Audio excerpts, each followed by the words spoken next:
It sounds crazy, right? We used to do 1 minute shorts, and I said to Cam, well, we weren't getting much traction on them. So I said to Cam, well, maybe we should try doing 20 to 30 seconds.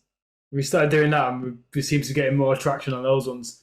And I can't believe people can't focus for an extra 30 seconds and now they But just that, watch. it's terrible, right? Yeah.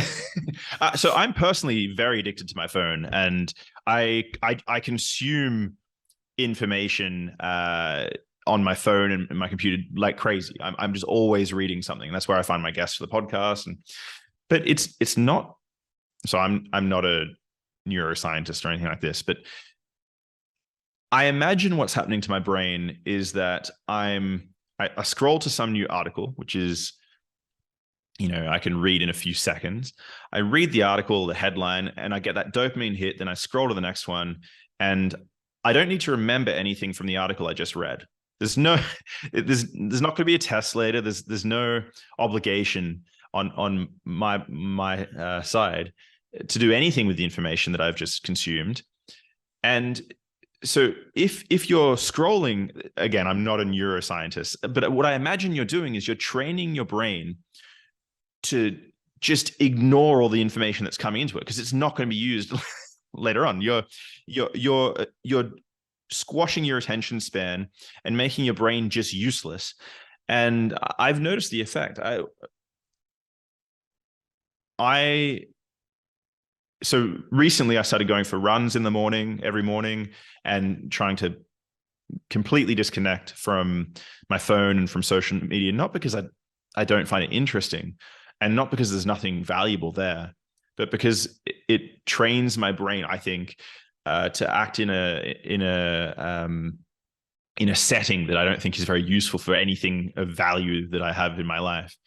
But yeah, so yeah, this attention span thing is definitely a problem. I must say, for me personally. Have you ever used TikTok, or do you use TikTok? I don't use TikTok. Have you ever used it? I've scrolled through it a little bit.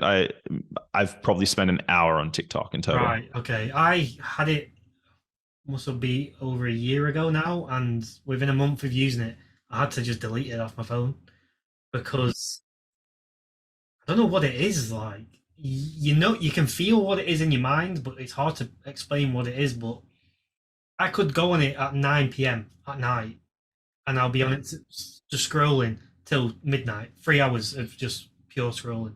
Did you find it easy to go cold turkey, or was it difficult for you to stop? I knew I had to stop. When I got to a point where that's where I stopped. When I looked at the time, and it was 12 a.m. I hadn't been watching TV. Usually, I would get into bed, I would watch TV or read a book for an hour just to switch off. I was wired watching TikTok. I looked at the time, and then when I woke up the next morning, I was like, my mind still feels a bit weird. And I was Is it that addictive? I just need to disconnect from it and get rid of it. Yeah, it was that bad. And I'm still here. I've talked to people about it now.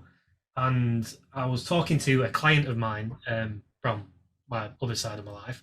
And his kid is 11 or 12. They just got a phone anyway because they're just going to high school.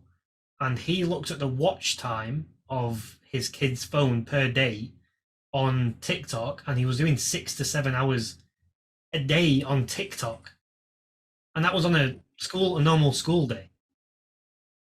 So this app is that dopamine. They call it a weapon, but what they've got on that app is gold for whoever's created it, I guess, for the purpose. Because each clip starts immediately, and you can just think to yourself, I'm just going to watch this last one, and then whatever. I can go sleep or do some work or whatever it is that I want to do.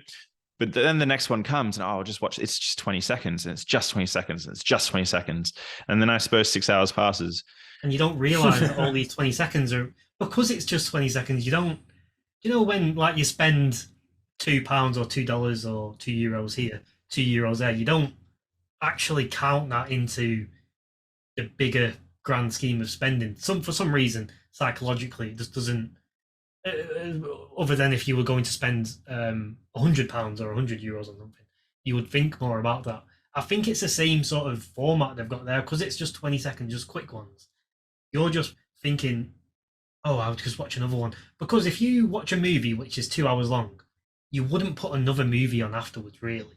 But you would watch 5 episodes of a series and think, because you think, oh, they're only half an hour, they're only 45 minutes. It won't waste the rest of my day. And then the worst part about it is if you get to 4 hours in, you're like, oh, I've wasted the day anyway. What work can I do now? I may as well just treat myself to a few more episodes of whatever it is that you're interested in. I think so that it's definitely a weakness of the platform that you're running and which I'm running. I think my average episode would be 2 hours or an hour and a half, something like that. The longest interview I gave was 7 hours, something like this. Wow. And I broke that into 2 episodes just because it was. You do that with no breaks. Yeah. Didn't eat or stop at all. We didn't stop. It just kept going. And I also have had episodes that I have a lot of content outside of the actual interview that is published. And some of my favorite ones as well. So there's a lot of material there that isn't being published, even though I don't make any cuts almost no cuts. So there are a few, occasionally there are bits and pieces that get cut out at the request of the guest, but more or less everything goes on as you see it. Occasionally there'll be some problem with equipment and that forces me to make cuts, but yeah. No, I'm very conscious of the fact that this is not necessarily the best way to grow the platform, for sure. I should be using our dopamine and other exploiting it, right? Another thing as well is if you go on TikTok, when you first go onto it, this is something I've discovered sort of since deleting it.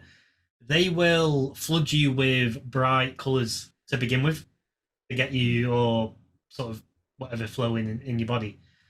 But also with YouTube, if you create a whole new account or a new page and access a clean slate of YouTube, if you look down all the thumbnails that are sort of not within an algorithm, you'll see all these bright coloured thumbnails using blues, yellows, greens, pinks, just all over the place, just to really get you going. And it sort of feels like you're in what probably paradise would be envisioned as when you go onto these clean slate, no algorithm platforms.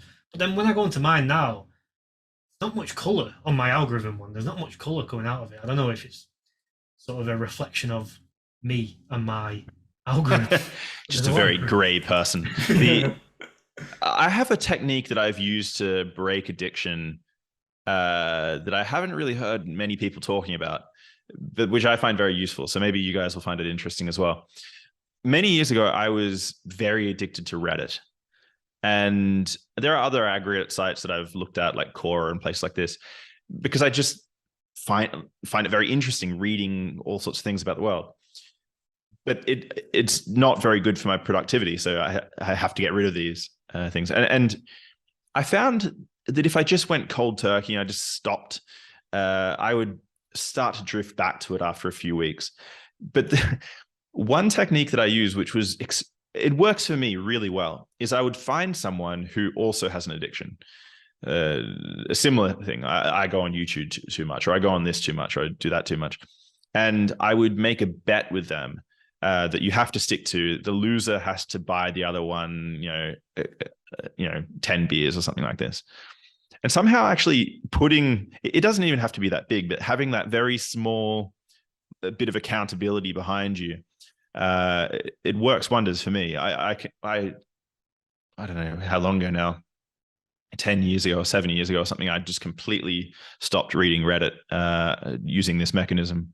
So it's one thing I do to sort of counteract addictions. So I wouldn't say I was massively addicted, but do you know when you just sat there wasting time on social media? So I was scrolling once on Instagram, and it must have been, like Cam said, the time just flies by when you're scrolling.